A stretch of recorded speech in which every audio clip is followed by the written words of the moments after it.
my colleague. Hello, I'm Nancy. Yeah. So Yeah, we're here at Northwestern Medicine Living Well Cancer Resources, and this is their kitchen. It's a beautiful kitchen, and we love the opportunity to be here. yeah, we really do. Today, we're going to be discussing the benefits of eating fish and the omega-3 fatty acids that are found in them.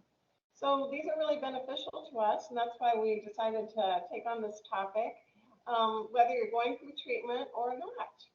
And today we're going to discuss what the fatty acids are, what makes them up, what foods they are in, serving sizes, also fish oil supplements, we'll talk about that, and reasons to take them or not to take them. And then hopefully by the end of the day, you'll have a better understanding of how these nutrients impact us and keep us healthy. And we also have some recipe demos, right? That's to share. right. That's right. Yeah, to give you some more ideas for using them. Yeah, sneaking in those omega-3s. Yeah. Um, So, Nancy, what are the essential fatty acids? That's kind of something that you see on the internet a lot. What does that mean? Yeah, so essential fatty acids are a class of macronutrients. Macronutrients are our food is made up of carbohydrate, protein, and fat, and those are macronutrients versus micronutrients would be your vitamins and minerals. So essential fatty acids are a class of macronutrients, hard to say, that our bodies need, and the macronutrients are in carbohydrate, protein, and fat, which foods are made up of. They're not produced in our bodies, so through metabolism, we must eat them in our food sources. So non-essential fatty acids are those that we produce in our body. We do not need them from food sources alone. The two most common are omega-3 fatty acids and omega-6 unsaturated fatty acids. And unsaturated fatty acids are easily used in the body, and they are very good for us.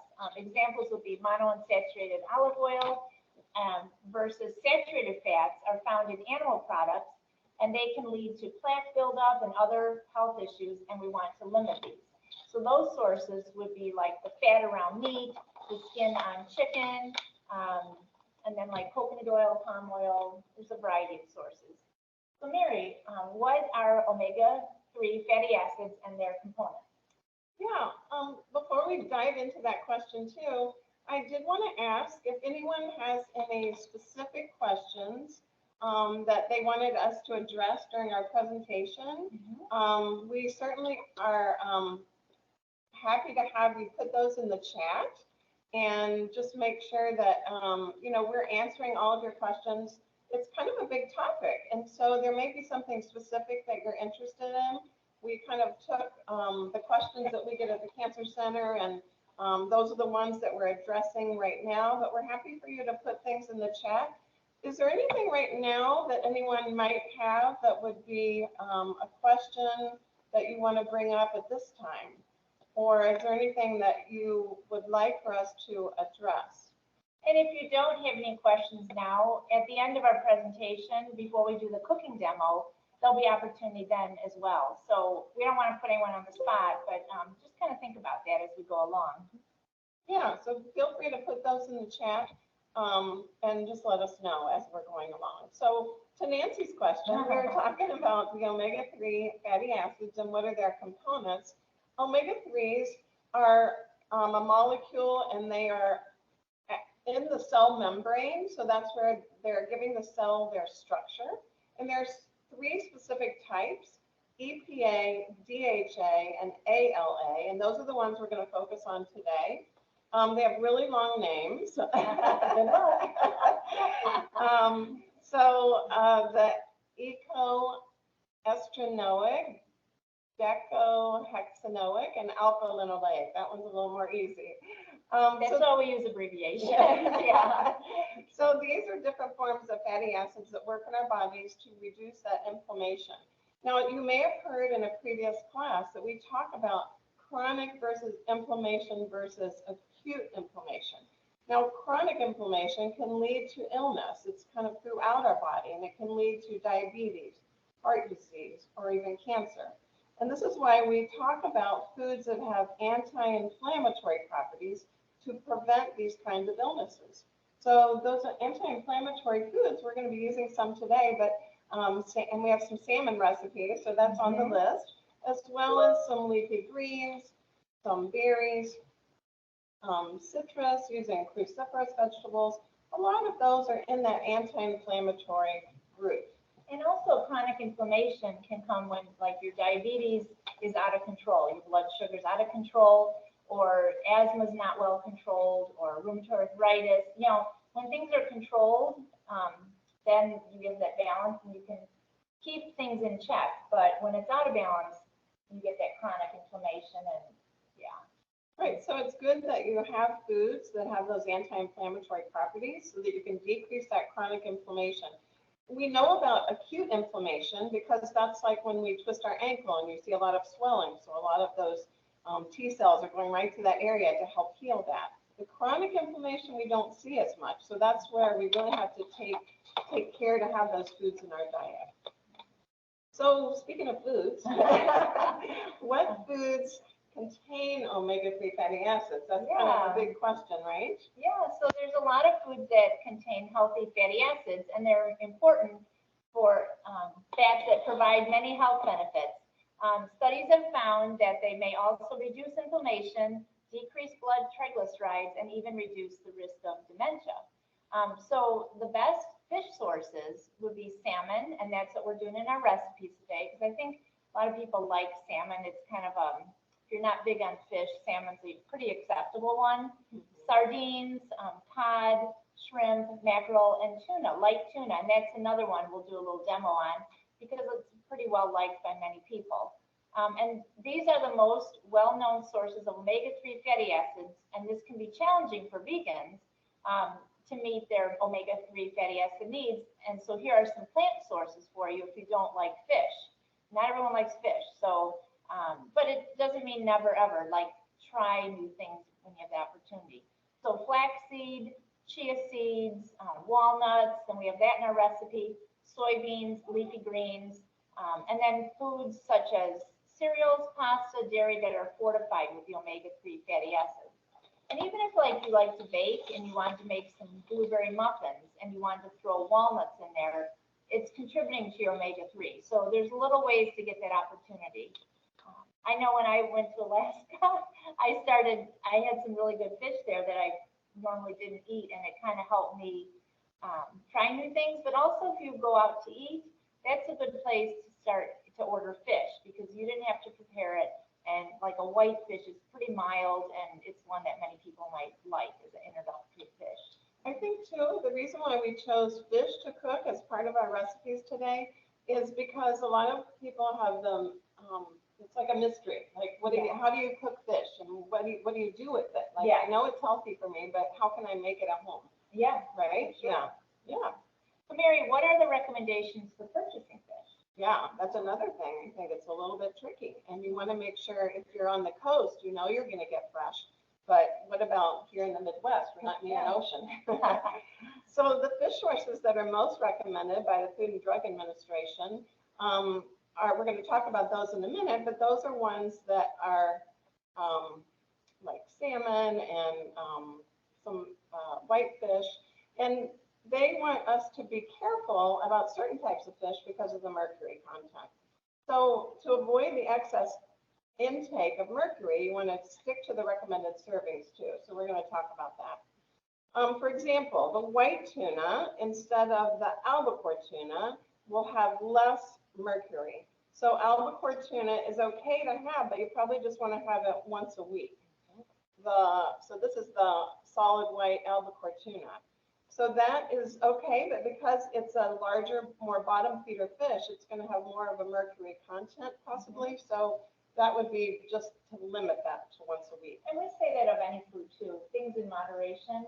Exactly. Too much of one thing is not good. So yeah, this one's in water. When I was shopping for our ingredients, that's all you see is albacore tuna.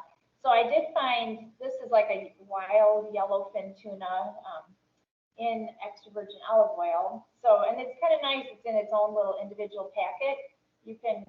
One serving is the whole packet. It's 180 calories, and they have a variety of flavors. I just chose the one with olive oil, but there's ones with tomato and basil and all kinds of things. So yeah, I love those for lunch because you can just dump them in your salad, really easy to use, and then that starts to increase your number of servings for the week. So if you can, try to buy fresh fish that's, and that usually means unfrozen to most of us, but there's actually no criteria that defines it. So fish labeled as fresh could have been caught as much as 10 days before purchase by consumers. So you want to kind of look, the fresh on the label doesn't necessarily mean that it hasn't been frozen. So you want to really look at the fish, look to make sure the eyes are clear, the firm, the flesh is firm and it springs back when pressed. If it has an off odor, you don't want to get it. You want to make sure it has a fresh, mild scent and the scales are intact and bright silver colored. So fresh fish should be kept in the refrigerator 1 to 2 days before cooking or freezing. And then after cooking, store seafood for 3 to 4 days.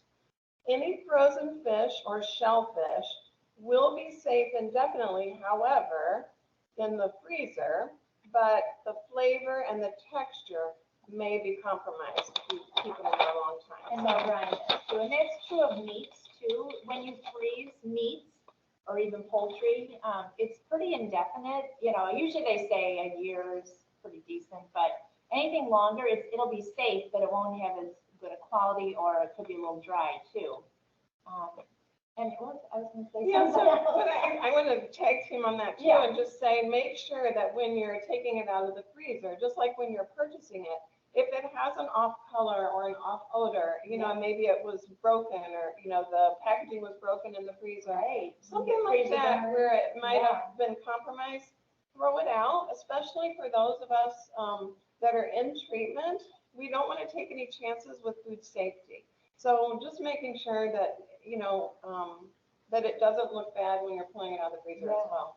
So I was going to say too, when I purchased the salmon fillets, that was 2 days ago, and when we took them out of the refrigerator, they had no odor at all, really. So that's really good. You want to use your senses, even for vegetables, produce, that you use your senses, your eyes, your nose, touch, to make sure that it's good quality. So, good. Yeah, it's a really good point. So what about the serving size for omega-3s and fish in general? What do we need to do for them? So serving size will vary based on your nutrition goals, which means if you're trying to lose weight, you might have a more modest portion. Whereas you have a good appetite, your weight's steady, you might have a little bit more. So that's what we mean by that. And then the recommendations from the American Cancer Society state that adults should eat about 2 servings of fish per week, and 1 serving is about 3.5 ounces, which, like red meats, it's like the size of the palm of your hand, is a good rule of thumb. You don't have to weigh it. And then for non-fish sources of omega-3s, you want to eat the recommended serving of nuts and seeds to about 1/4 cup, or again, fits in the palm of your hand. You can get a lot of calories if you go to town with the nuts, you know. So it is good to pour it into a little container with the right portion size, and then eat them slowly, chew. I always say digestion starts in your mouth, especially with nuts. You want to chew them well so it's easier for digestion, and enjoy the taste. And then if nut butter is preferred, 1 serving is equivalent to 2 tablespoons. So, you know, kind of see what that is. Maybe measure out the first time and then just eyeball it after that. The healthiest nuts are almonds and walnuts, which we're using in your granola. And then the least healthy are macadamia nuts. And I have to admit, I did buy a little, it caught me. I think I was hungry at the time when I was grocery shopping, and I bought a little container of macadamia nuts. And then when I checked my weight, I was 2 pounds heavier. I was like, I'm not buying those again. It's kind of nice when, you know, you buy a mixture of nuts and there's a few in there, then you can, oh, I want that one, you know. But if you have a whole container, it doesn't take long to eat the thing, and then you pay for the consequence. I think too, macadamia nuts, it's not that they're terribly unhealthy.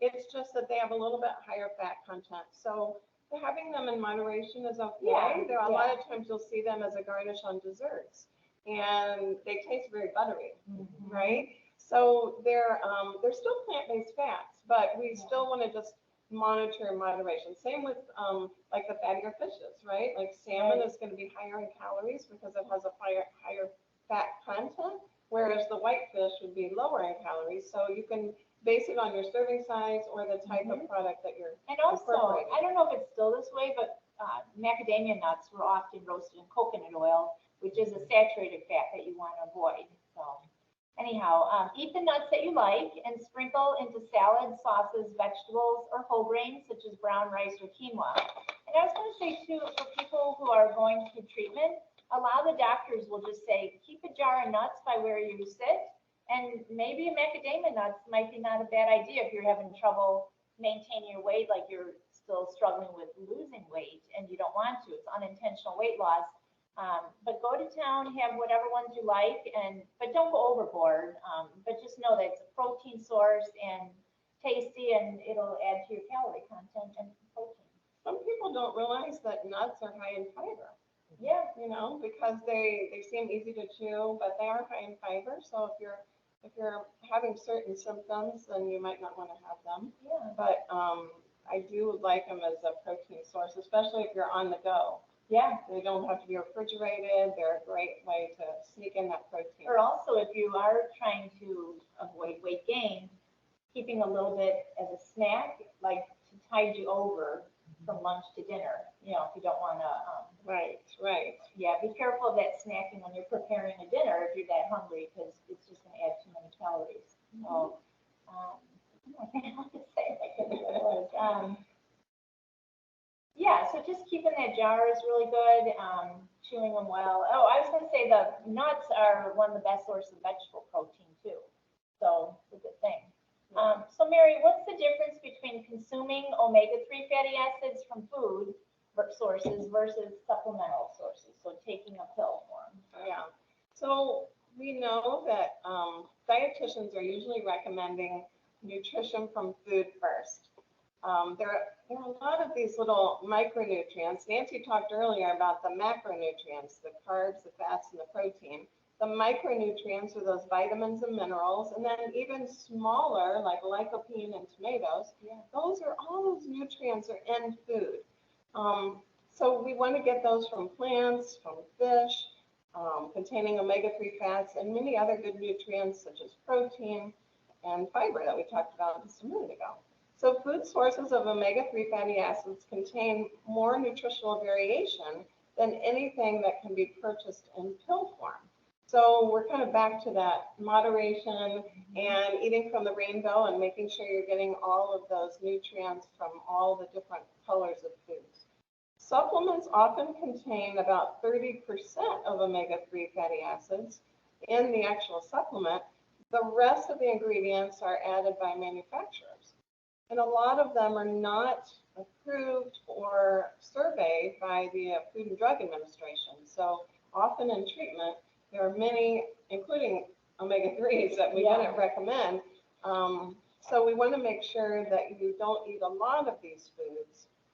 Or if you don't eat a lot of these foods, the supplements may be a good alternative. So if you have a fish allergy, or if you're unable to eat fish or nuts or some of the seeds that we talked about, it's best to take these supplements, if you are taking them, with a meal that contains fat, because fat increases the absorption of the supplement omega-3 fatty acids. So I thought that was pretty interesting. Yeah, but we do not recommend fish oils while you're going through treatment. Right. And a lot of these supplements we don't recommend. There's certain ones that are acceptable, but it can decrease the effectiveness of the treatment. So it's best to avoid those and try to get the nutrition from the food itself. We do get a lot of questions about supplements in general, whether they be the fish oil supplements or other supplements.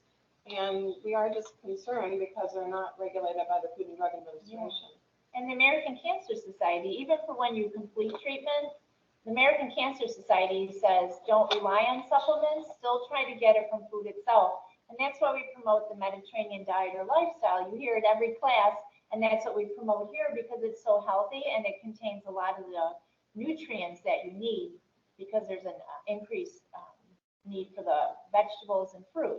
Usually 5 to 7 servings or 6 to 8, just distribute them throughout your meals and eat for color and variety. So we try to do that in our recipes, is add a lot of color and put color behind us so that it's easy to remember that fruits and vegetables and the other foods that we have usually provide a lot of variety of nutrients because of that. Yeah. And then we always comment when we're cooking with vegetables, how beautiful they are. And it's like, this is nature. This is what we should all be eating. And It's really not that hard. We try to do simple recipes so that you can learn as you go, you know, with the cooking and grocery shopping, and we try to just use up stuff. Even if you have a little leftover, maybe have it for lunch the next day. Like, use it up so you can try a new recipe and make up your own. So, Yeah, so we talked a little bit about it, but who should not take supplements of omega-3 fatty acids? So if you're on anticoagulant medications or aspirin, omega-3 fatty acid supplements may increase your risk of excessive bleeding. You have to be really careful that way. We always say check with your doctor too before taking anything. Like if you're going to just add it yourself, it's best to check with the doctor because there could be drug diet interactions that you're not aware of and could change the course of things. And then you can also check with your dietitian. Oh, yeah. And Mary, did you know today's registered dietitian day? Happy registered dietitian. Yeah, we get a day every year, so. Ooh. It is National Nutrition Month. Are you cooking tonight? Okay. I am. So if you have elevated cholesterol levels, omega-3 fatty acid supplements may continue to increase your cholesterol levels. If you're pregnant or breastfeeding, women should talk to their doctors first before taking omega-3 supplements or any dietary supplements. And just always talk to your doctor or dietitian about nutrition supplements to make sure they're okay for you during treatment. There are certain ones, usually like vitamin D, calcium, B12, so those will be okay. But again, your doctor is the one who's captain of your ship and they, chart the course. We're here to help things along. So support them. Yeah, Absolutely. I feel like it is nice to focus on National Nutrition Month since it is the whole month of March. So that could be a good time to set some goals to have your omega-3 fatty acids in your diet. And I think a lot of times people just think it's fish. Yeah. So I'm excited that we have some plant-based things to talk about today too. And also with St. Patrick's Day coming up, a lot of people eat cabbage, which is a cruciferous vegetable, which is really good. It's on the anti-inflammatory list. So enjoy that cabbage. I was watching some movie recently and it was like a potluck they were talking about and someone brought a red cabbage slaw that they were raving about. I'm like, that sounds so good. So I'm gonna come up with a recipe. But it's cabbage and the other cruciferous are Brussels sprouts, broccoli, cauliflower, and then your cabbages are all really good for you. Some people can't have it if you have like GI issues or certain diagnoses where you're on a low fiber diet. You have to be careful about some of those foods. So these are for people on just like a general diet. So Nutrition Month is a good time to make those goals. Yeah. And you talked a little bit about the Mediterranean diet. More chicken and fish, more fruits and vegetables, whole grains in moderation. We're going to talk about those. And then the healthy fats, of course, but also activity. Right. Yeah. So before we move on to our demos, are there any questions right now? There's one in the chat. It says, how can we reheat leftover fish? Should we avoid using the microwave or is it okay? I think microwave's okay. I think microwave's okay too. Yeah. You just want to make sure that it heats up to the proper temperature, but the microwave is okay. And then just make sure, usually people go into treatment, we say no more than 3 days for leftovers, but kind of think back when you purchased the fish, and then move forward. So I would maybe just use it the next day and then be done, because it's a little trickier. Things like poultry, beef, pork, you can feel a little bit more comfortable with, but fish is its own little ocean. Well, and I think too that we wouldn't go as long as usual if you're in treatment. So in treatment, we would be a little bit more careful. And like Nancy said, 1 to 2 days for leftovers. Otherwise, usually we say 2 to 4 days is okay. But with fish, you have to be a little bit more conservative to make sure that you're doing okay with that. But that's a really good question. Yeah, that is. I think in general, we want to be more careful with leftovers during treatment. So, and if you were using tuna and you just had one of those little 3-ounce cans, that could be 1 serving. So you're not making a big batch and eating it every day to use it up. because of the concern for mercury. We don't want to scare people into not eating the tuna because of that. It's just creating a realization that too much can not be so good. So just get the little cans, make it as you're serving that day, and then next week do it again if you want. That's if you're getting albacore. And it is so, that's what you see in the grocery stores, albacore, albacore. So that is associated with a little higher mercury. I think a lot of times people are concerned about having it in oil too. It got kind of a bad rap some time ago, but usually they have it in olive oil, Yeah. which is one of the monounsaturated healthy fats. So that's something to keep in mind too. Yeah, I'm trying to buy more in water, but I think it was Trader Joe's. I see it a lot in the olive oil, and it tastes really good. I always drain it. So maybe just change it up a little. Does anyone else have any dishes that they like to make, or ways that they're getting omega-3s into their dinner menus? I think sometimes when people grow up out east, they're just so much more into eating fish. And us Midwesterners, if we weren't exposed to it as a kid, it's like a little more taboo to us. But I think any age you can start just trying it. And I would say try it in a restaurant first, just because they've prepared it for you if you want, and then try it again at home. But the whitefish, again, is a nice, tolerable one, tastes good. And then salmon is pretty well liked. I mean, there are a few exceptions. Some people don't. I remember as a kid, my mother, and I loved it, she would open a can of salmon and make a creamed salmon, pour it over a hot baked potato. It was really good, but I remember doing it for my family, and my kids weren't that thrilled. So, what do they know? Yeah. So. I think the canned is not a bad idea. A lot of times we think, oh my gosh, how am I going to get these fish servings in? But canned is, easy. We know what to do with canned fish. You can make it into a salad. Even, the salmon canned or the tuna.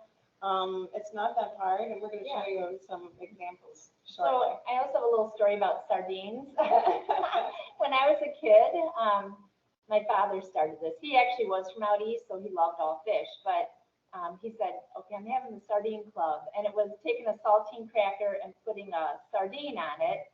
And if you ate it, he let you take a sip of beer. So that was the thing, like, oh. So I joined that club, and it was fine. But I remember my brother wanting to join it, and then he goes, it moved, like the sardine. So we didn't do it that often, but it was kind of something my father and I got a kick out of, that's all. Those are good snacks, and they do, because they have some of the bones in there, they are really helpful for your bone health.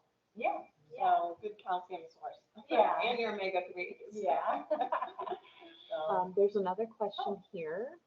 Should we wash the fish before cooking? Yeah, usually we recommend just patting it dry, because you don't want to have it.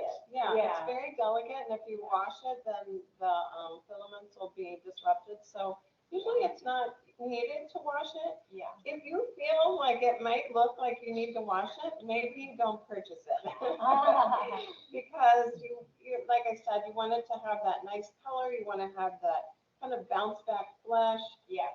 It's delicate. Yeah. If you're questioning it, then I would say not purchase that. And also that's true of poultry too, like chicken or even a big turkey. I worked for 10 years for the Butterball Turkey Talk line where we get those questions. And we were not ones to suggest washing it. And the reason why is the risk of those juices getting around. They're highly contaminated, salmonella.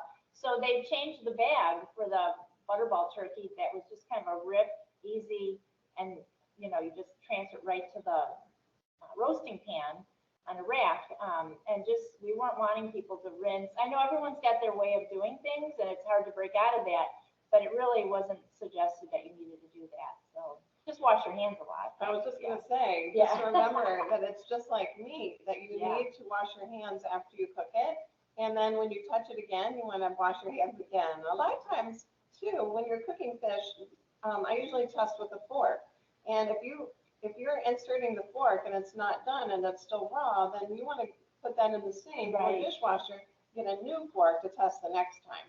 And then same with the plate. If you're cooking fish and you put the raw fish on a plate, that plate needs to go in the dishwasher or be washed. And then the finished fish, you don't want any cross contamination. Right, that's the word we're looking The for, finished yeah. fish will go into a clean plate or a clean dish for And that's serving. true of anything raw, like meats, poultry, fish. You don't want to have raw meat come in contact with cooked. You always do your preparation on your cutting board, your knife, and then you put it in the oven, say, or the grill, and you put all that in the dishwasher, or you can wash it yourself, and then have fresh cutting board, knife, platter, and that way you prevent that risk to a cross contamination. Because things in a raw state can carry bacteria, and you don't want that on the cook. So people put their trust in you when you cook that you're doing the right thing, and that's true of our patients who are immune compromised. We talk about food safety, and that's one of them, is that cross contamination, being so careful. So bacteria is not good, like listeria and botulism and all that, salmonella can really make someone very sick. And there's some breakouts in the area from even a food company doing something wrong. That's why you want to stay on top of the news too. If there is a recall, for that reason, stuff can happen. So, yeah. All right, well, we should probably get to our recipes. Okay, so all right. the first recipe that we're going to do is a homemade granola. And I'm going to kind of walk over here and we're going to follow along. And then we each have a couple of recipes to show you. So hopefully demystify cooking fish a little bit. And then we'll just show you what we've got done for you. So while Mary makes her walk over there, I just wanted to show you this handout that's in the chat. Right? It'll be on the website. It'll be on the website. And it just talks about the many benefits of omega-3 fatty acids. And it lists the fish sources for that, the plant sources, and talks about supplements. So it's a good little reference tool. It's not too long. It's just a one page. So, all right. All right, so I'm going to put my gloves on. We have a big thing about gloves now, and making sure that everything is food safe, no matter who we're serving. And I just want to tell you about this granola. I was trying a bunch of different recipes, and I always felt like it kind of got mushy after it was baked. So I don't know. Let's see. Can you see the granola? Okay, good. Ashley is on top of it as usual. So this one, the recipes are all going to be on the website. And I did want to just put another plug in for the culinary nutrition section of Living Well Cancer Resources. The recipes we have just a ton of recipes. There's some in the kids section that are simple, so they can be used for adults. And then some in the adult section too. So check out the culinary nutrition website, recipe resources. So this particular recipe, will be on there, but there is one little trick that's not in the recipe that I wanted to tell you about. And it kind of makes a difference in, you can kind of maybe tell by how I'm crunching it that it's got a little bit of texture to it. And what you do is you take your oats, you measure them out. This recipe calls for 3 cups. I tried it doing half of a recipe and it doesn't get as crunchy as well. But what you want to do is take those 3 cups of oats and the nuts. So this one has walnuts because we're really talking about those omega-3s and the anti-inflammatory properties. You take the oats and the walnuts and you put them in the freezer. So it says for probably about a half an hour. And then you take them out, and that's when you toss in the flour and stir it around. Now the flour seems to stick better to the oats and the walnuts, and it's not something that I would have thought to do. But when you make this granola, it comes out nice and crunchy, and you bake it after that. So the other part of the recipe is adding equal amounts of canola oil and maple syrup. And then, so you mix the oats, the walnuts, and the flour together, so everything is covered. And then you add the liquid ingredients and just a tiny bit of salt. We don't cook with a lot of salt, but just a tiny bit. And then you will bake it and you stir it every 10 minutes for about 25 minutes. And then once it cools, it starts to get nice and crunchy. So I just made this like a half an hour ago and it's already starting to get crunchy. And then I like to add, I don't add these in while it's cooking because these dried fruits might take some of the moisture and ruin that crunchiness. But you can add in like these craisins. You can add in, I have some dried cherries, so that'll give some other good nutrition. You could do dried blueberries to give it a different color and texture. I love coconut, so I added a little bit of coconut. Now, a lot of times people think that coconut is really healthy. There are some studies that are showing it may help with heart concerns, but it's not part of the evidence-based guidelines yet. So they don't have enough research out there to show, but we're just doing it in moderation and it provides another good texture. Is it unsweetened or sweetened coconut? Yeah, this one is unsweetened, but you can add sweetened if you want. We're trying to keep added sugar on the label to less than 6 grams per serving. So I did I feel like these dried fruits give it a lot of sweetness, and there is a little bit of maple syrup, as I said, in the actual granola. Not a lot, because you do need some liquid for that texture. You can add almonds if you want. So it'll be another, we talked a little bit about doing that for the omega-3s. And then also chia seeds can give you some good texture. You can add these in yogurt too. I kind of like to add the chia seeds to the yogurt. It helps thicken it up. And then you can add the granola on top of that. So we're just gonna, I usually use my hands and I do have gloves, so I'm gonna do that. So you just wanna mix up this granola. And then you can tell that it's looking really good. The other reason why I've been on the search for a granola recipe is because I don't feel like we have a lot of good options in the stores. They're sometimes have a lot of added sugar, and they have a lot of added fats, and maybe sometimes not the healthy fats. And oats are so good for your heart, so you don't want to overdo it. But look at that, it looks so delicious. And you can use this with yogurt, especially Greek yogurt. It'll give you almost double the amount of protein, which is nice. But even if you have just granola with milk, this doesn't have any of the unhealthy fats. It's got a little bit of sweetness. You're getting some fiber from the dried fruit, and you're getting some of that good soluble fiber from the oats for your heart. Could you just munch on it too? I know. Yeah. Yeah, you can just have it as a snack. Yeah. So, yeah, maybe we should sell this for living. So anyway, that's the granola recipe. Like I said, it's very easy, and I just use the old-fashioned oats. So you don't want to use the short cooking ones. It'll give you some better texture, and these are a little bit healthier for you, a little bit more. How do you make that recipe gluten-free? Yeah, so you can do it gluten-free if you substituted like an almond flour, and that would be totally fine. That would be really easy. There's only a half a cup of flour in this whole set, so you still need something to coat it, but if you substituted a different kind of flour, then that would work great. Yeah, that's a great question. And then check your oats too, that they're gluten-free oats. Exactly. Yeah. You want to make sure your oats are gluten-free. Some people that have celiac disease can tolerate oats that are not made in a factory with flour or other allergens, but check the label if you're concerned about it. Yeah. So next we have Nancy, who's going to show us a great recipe.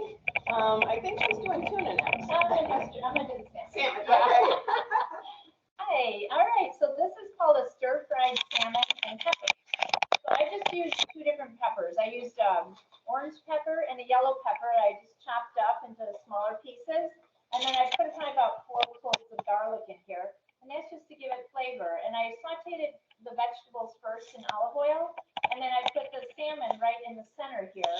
And, you know, it just didn't have any seasonings for the salmon. So I put a little garlic powder as well. And then if Mary would pass over her soy sauce, and then your sesame seeds too. I thought I put some of that in here.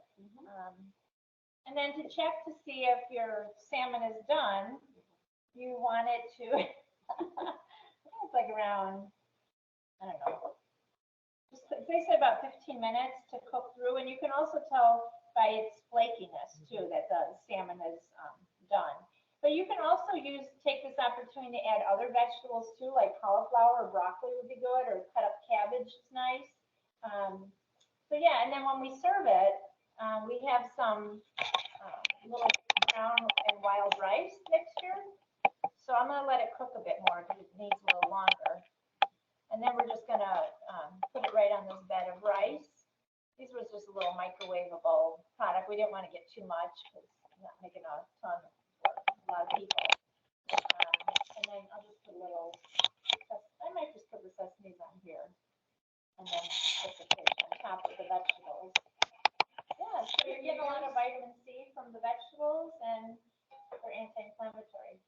Can you use less salmon when you make a stir fry? Sure. Yeah, I mean, I kind of feel like we're doing small, so if you were, it wouldn't just be an individual portion. If you wanted for 2 people, you can split half, and then to increase the volume, add different vegetables.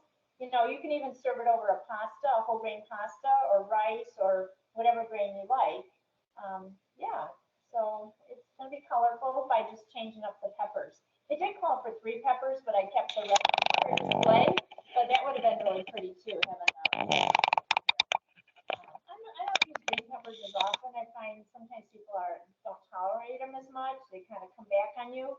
So I kind of just do the yellow, orange, and red. It just, people like it. So, yeah. All right. Well, Mary, back to you with your salmon. Yeah. All right.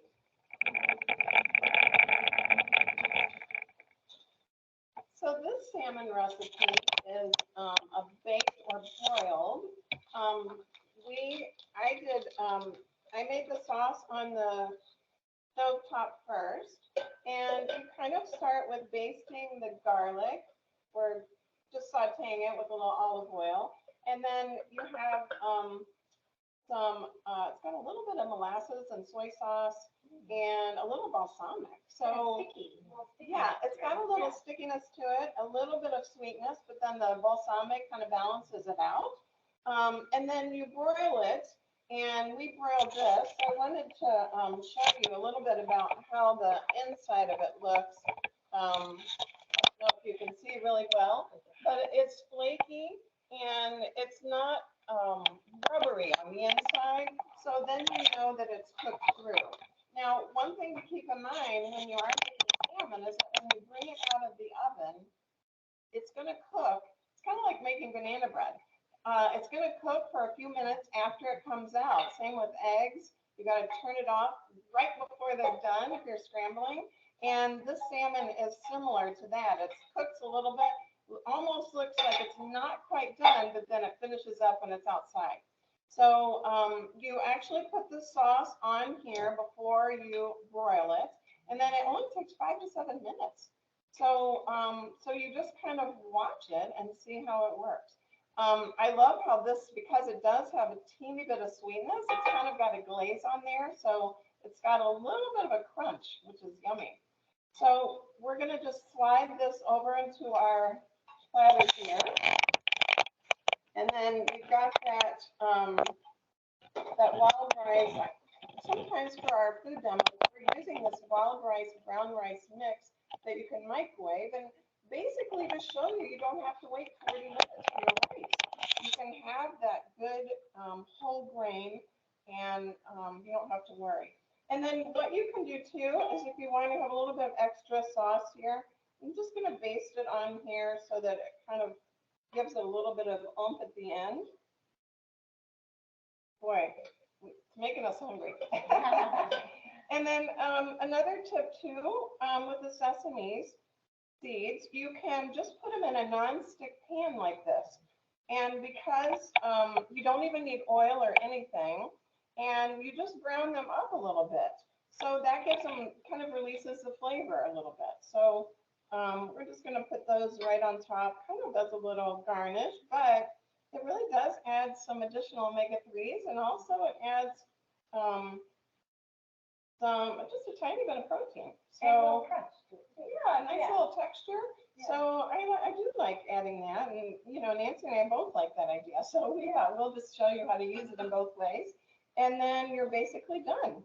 So you can add some. I put this on a bed of lettuce. But you can add some veggies to it, but I like showing the stir fry with it that Nancy did, because you can kind of chop this up and use it for a whole meal as opposed to just having it for 1 or 2 servings. Yeah, so now Nancy's going to show you one more recipe before we go today. So I wanted to show you, this is pretty well done.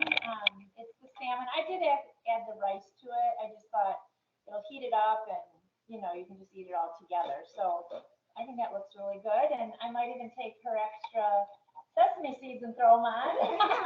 They're already cooked up. Sure, thank you.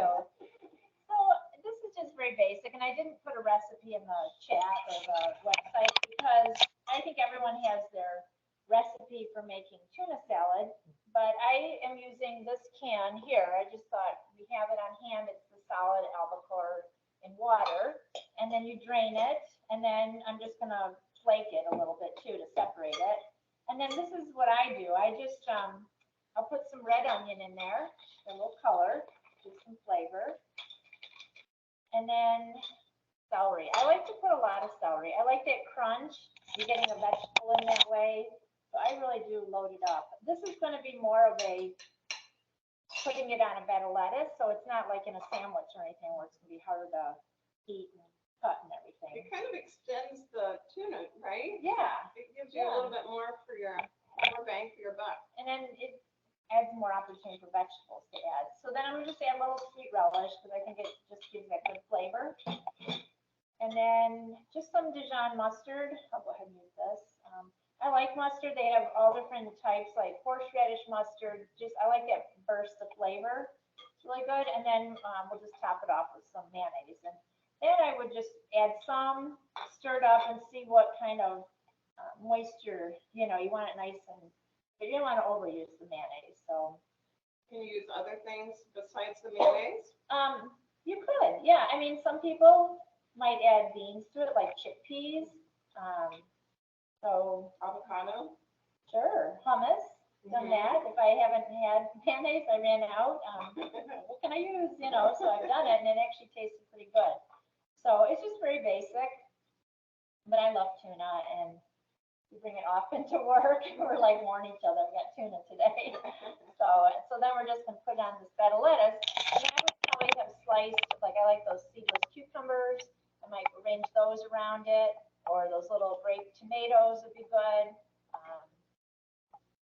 Even carrots, little strips of carrots are nice. So have you ever put apples in your tuna? That's good. Yeah, or grapes.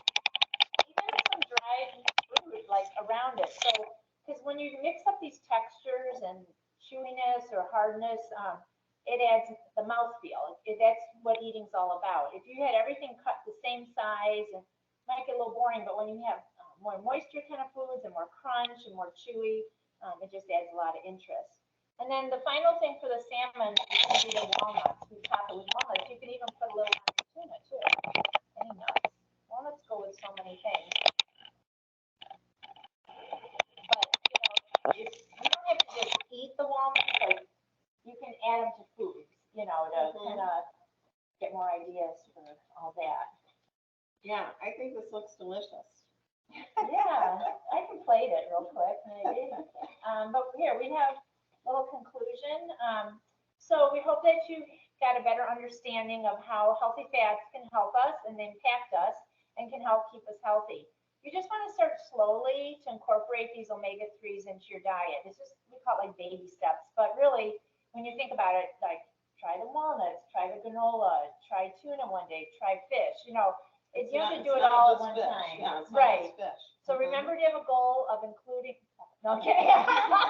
Remember to have a goal of including 2 or 3 servings a week, whether it's from the nuts or the fish, whatever. And thanks for joining us today. And don't forget to check out the Northwestern Medicine Living Well Cancer Resources website for additional information. We have another class coming up soon. Oh, yeah. And it's about protein and incorporating new protein.